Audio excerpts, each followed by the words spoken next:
کے دل بر، چند اشعار میں آپ سمجھیں گے کیا شان ہے امیر حمزہ کی۔ نبی کے دل بر، نبی کے شیدا، امیر حمزہ، امیر حمزہ، امیر حمزہ کہہ دو۔ تم نہیں سمجھتے، تمہاری آواز نہ پہنچے احد پہاڑ پہ تو اس فقیر کا نام بدل دینا۔ تمہارے یہاں سے آواز لگ رہا ہے کہ میری نہیں پہنچتی، اگر آواز میں درد ہوا، عشق ہوا، محبت ہوئی تو یہاں کیا آسمانوں پہ آواز پہنچ جاتی ہے۔ یہ تو احد پہاڑ مدینہ پاک ہے نا، سبحان اللہ۔ اور ان کا نام لینے سے سرکار علیہ السلام کتنے خوش ہوتے ہیں۔ یہ ذکر جو میں کر رہا ہوں الحمدللہ میرا ایمان ہے، میرا عقیدہ ہے۔ سید حمزہ رضی اللہ تعالیٰ عنہ کا بارابی if you saying something for Amir Hamza the Prophet صلی اللہ علیہ وسلم be happy because وہ بہت خوش ہوتے ہیں اپنی قبر انور پہ کہ میرے چچا، کیونکہ وہ بہت خوش ہوتے تھے نا، میرے چچا کا نام لے رہے ہیں۔ تو کہیے نا نبی کے دل بر، نبی کے شیدا، امیر حمزہ، امیر حمزہ، ہوئے شہیدوں کے سب سے بالا، ہوئے شہیدوں میں سب سے بالا، امیر امیر حمزہ، امیر اور شاہ امم کے رضائی بھائی، چچا بھی ہوئے ہیں شان پائی، شہ امم کے رضائی بھائی، ارے چچا بھی ہونے کی شان پائی، عظیم ہستی بلند رتبہ، امیر امیر حمزہ، عظیم ہستی بلند رتبہ، امیر، سبحان اللہ سبحان اللہ، امیر حمزہ سید الشہداء امیر حمزہ رضی اللہ تعالیٰ عنہ۔ میرے دوستو کیا کہہ رہا تھا، محبت، کیسی محبت، میرے کہا نا سرکار سے اتنی محبت کہ سائے کی طرح حضور کے ساتھ رہا کرتے تھے۔ مجال ہے، حضرت عمر فاروق آیا تو کون تھا ساتھ؟ تلوار لے کے یہی کھڑے تھے نا، کہہ رہے تھے یا رسول اللہ فکر نہ کرو، اگر یہ تارا تلوار لے کے نا تو یہ گردن واپس لے کے جائے گا، یا رسول اللہ آپ کو ذرا برا بھی۔ سرکار نے فرمایا نہیں عمر کسی اور وجہ سے آ رہا ہے، میرے مقصد تو یہ تھا، اتنی محبت۔ اب جب حضور سے اتنی محبت، آپ دیکھیں ایک حدیث سناتا ہوں اسی ضمن میں، حضرت انس بن مالک رضی اللہ تعالیٰ عنہ، ایسا نہیں ہے حضور علیہ السلام کی محبت کے بغیر ایمان نامکمل ہے۔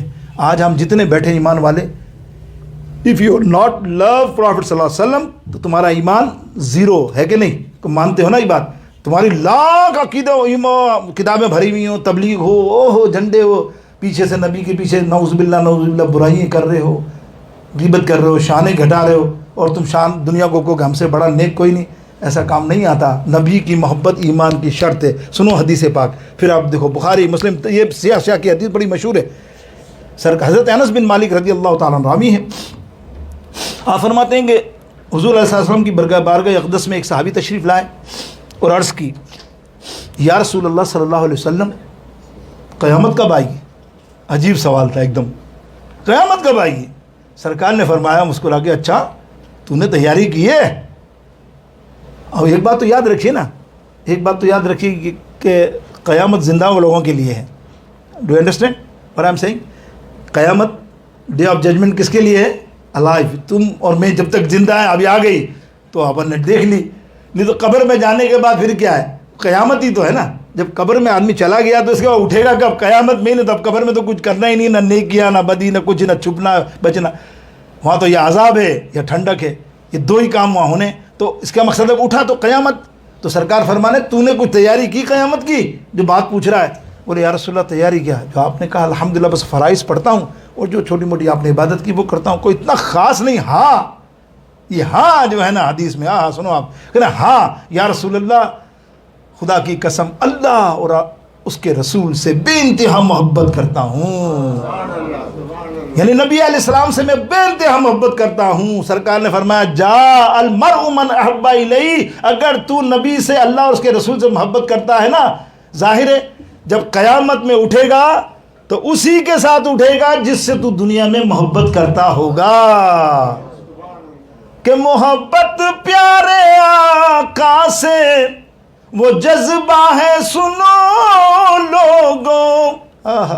محبت پیارے آقا سے وہ جذبہ ہے سنو لوگوں. یہ جس من میں سما جائے وہ من میلا نہیں ہوتا. یہ جس من میں سما جائے. محدثین اس حدیث کو لے کے لکھتے ہیں کہ بندہ دنیا میں بری صحبت میں ہوگا تو یہ نہ سوچے کہ مرنے کے بعد کوئی نیک لاگ اس کو پکڑیں گے. نیکوں سے تعلق ہی نہیں، برے سے، شرابیوں سے، جواریوں سے، بدماشوں سے، ہر وقت گالی گلوچ غیبت کرنے والوں سے رہا تو وہ اٹھے گا انہی کی دوستی میں کہ بھائی جیسا دوست ویسا ہی وہاں اٹھے گا. تو جیسا ان کا ٹھکانہ ویسا اس کا ٹھکانہ. اسی لیے کہتے ہیں اللہ والوں سے دوستی رکھا کرو، علماء سے دوستی رکھا کرو، اچھے لوگوں سے، نیک لوگوں سے دوستی رکھا کرو. یاد رکھو یہ خوشبو دیتے ہیں. کیا صوفی، میرے کو شعر یاد تو آ رہا ہے لیکن بات لمبی نہ ہو جائے اس لیے میں نہیں پڑھ رہا، لیکن کیا کہتے ہیں صوفی، اللہ صوفی کشمیر یہ کہتے ہیں کہ تم اگر نیک لوگوں سے دوستی ایسی ہے جیسے کسی خوشبو والے کی دکان، سمجھے آپ بات، پرفیوم والے کی دکان کا ہے.